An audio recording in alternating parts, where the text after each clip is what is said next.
Assalamualaikum dear students, my name is Mubashir Ahmed. I am here to teach you physics class 9. Dear students, last lecture में हमने अपना new topic start किया था 3.4 uniform circular motion. ठीक है, इस topic में हमने डिस्कस किया था सर्कुलर मोशन की डेफिनेशन को. उसके बाद हमने एक और टॉपिक को डिस्कस किया था which is called centripetal force. Circular motion की बात करें तो स्टूडेंट्स, अगर एक ऑब्जेक्ट, एक बॉडी सर्कल में मूव कर रही है तो हम उस टाइप की मोशन को कहेंगे वो है सर्कुलर मोशन. ठीक है डियर स्टूडेंट्स, अगर एक जो सेंट्रीपिटल फोर्स है वो क्या है? अगर एक ऑब्जेक्ट वो सर्कल में मूव कर रहा है, कोई तो फोर्स होगी स्टूडेंट्स जो उसको सर्कल में मूव करवा रही है. वही फोर्स जो है वो सेंट्रीपिटल फोर्स है.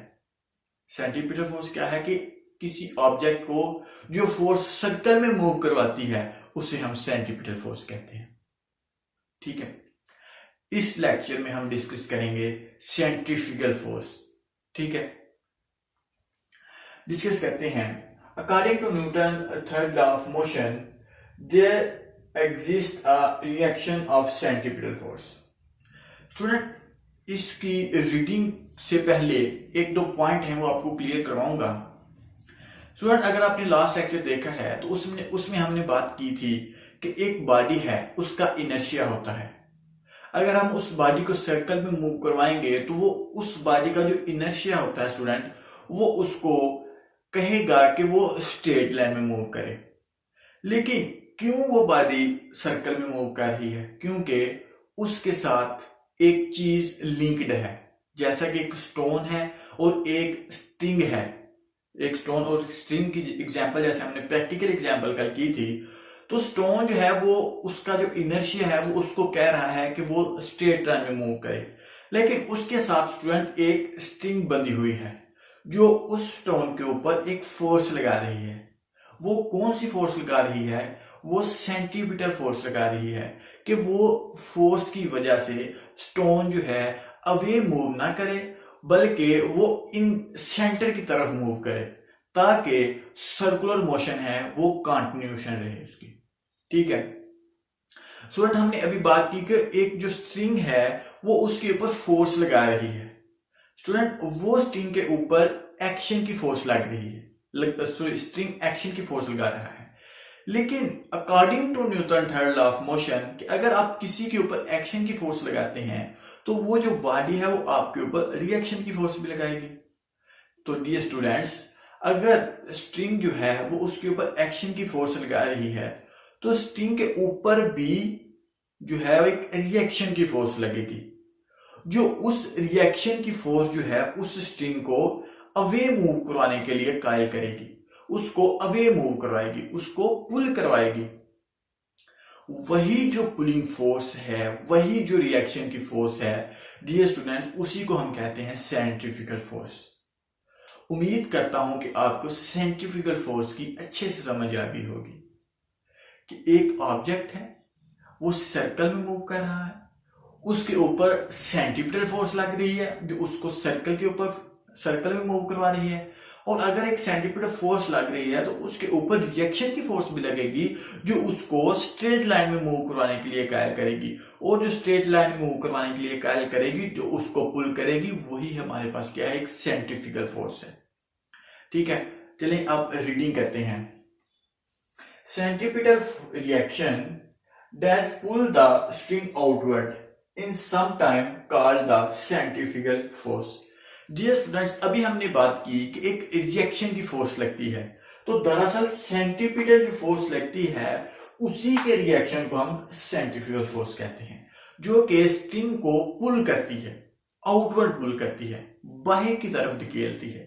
ठीक है, उम्मीद करता हूं कि आपको इसकी समझ आ रही होगी. हम लास्ट लेक्चर वाली प्रैक्टिकल एग्जांपल को दोबारा दोहराएं तो डियर स्टूडेंट्स, हमारे पास क्या है? हमारे पास एक स्टोन है, ये एक रस्सी अटैच की हुई है हमने इसके साथ. अगर इसको हम सर्कल में मूव करवाएंगे तो इसके ऊपर एक सेंट्रीपिटल फोर्स लग रही है जो इस स्टोन को अवे मूव करवाने से रोक रही है और इसके ऊपर फोर्स लगा रही है ताकि वो सेंटर की तरफ मूव करे.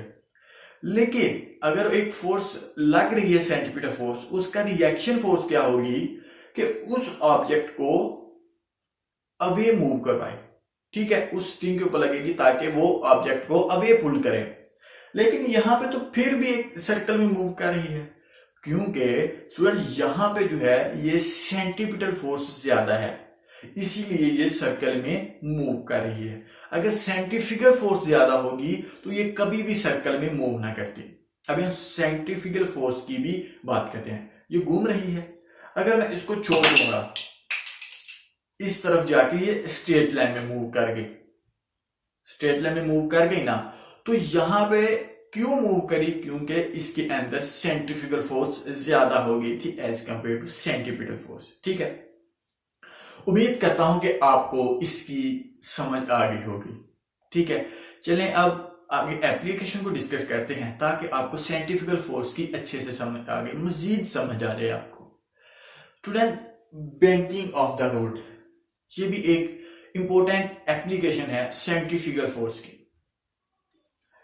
Banking of the road means that the outer as of A road is राइज्ड।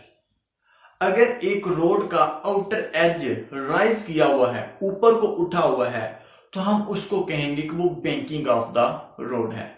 जैसे स्टूडेंट्स, आपने हाईवे पे देखा होगा कि जब शार्पली टर्न आ जाता है तो वहां जो टर्न आता है वहां पर जो रोड है वो बैंक किए हुए होते हैं, उनका आउटर एज है वो उसको उठाया हुआ है होता है।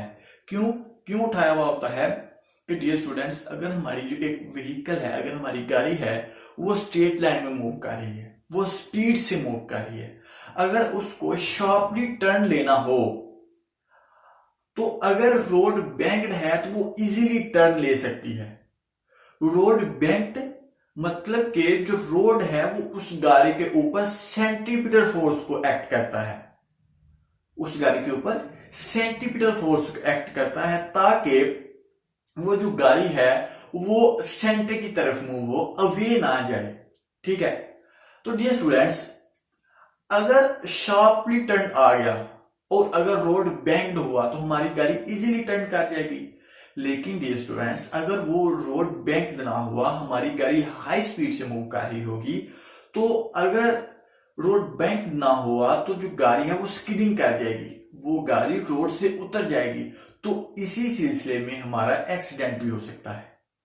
तो ये जो बैंकिंग ऑफ रोड है वो क्या करता है, हमारी गाड़ी को प्रिवेंट करता है, स्किडिंग से रोकता है।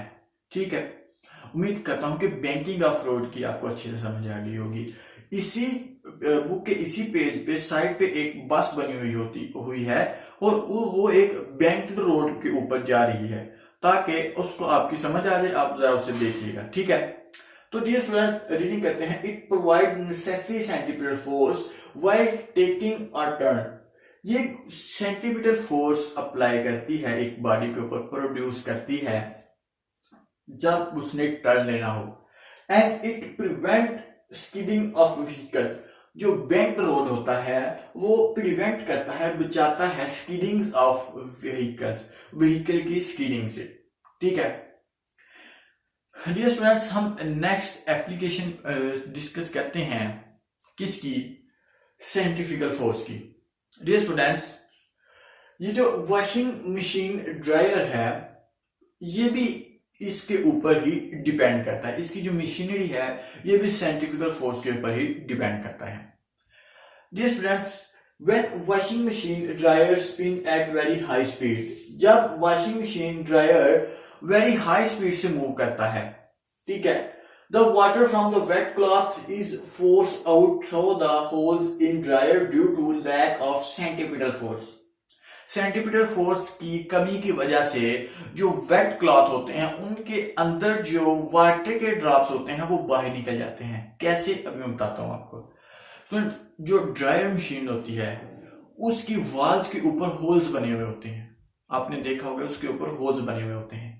तो जब हम वेट क्लॉथ, गीले कपड़े को उसके अंदर डालते हैं तो डियर स्टूडेंट्स उसको हम एक हाई स्पीड से मूव कराते हैं, और जब वो मूव करते हैं वो स्पिन होती है।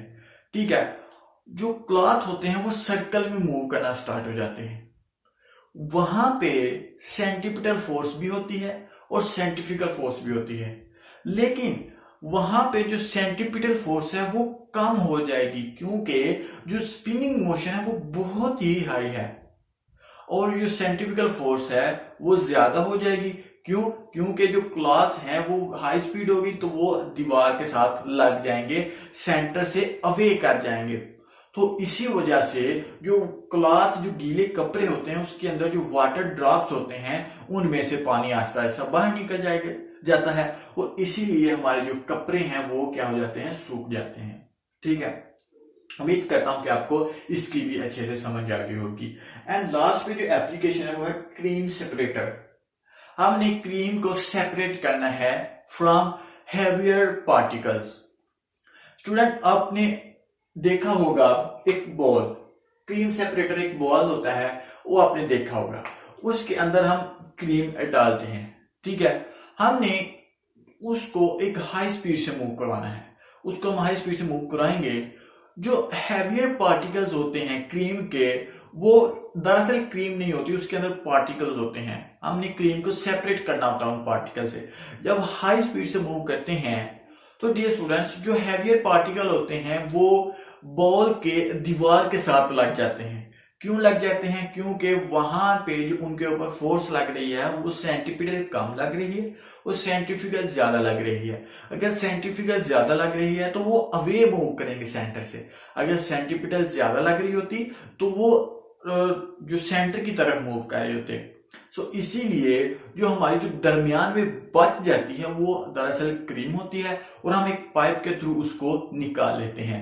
तो डियर स्टूडेंट्स, यही था आज का हमारा टॉपिक। सो इस टॉपिक से हमने अपना जो थर्ड चैप्टर है वो भी एंड कर लिया, कंप्लीट कर लिया अल्हम्दुलिल्लाह। नेक्स्ट हम डिस्कस करेंगे चैप्टर नंबर 4।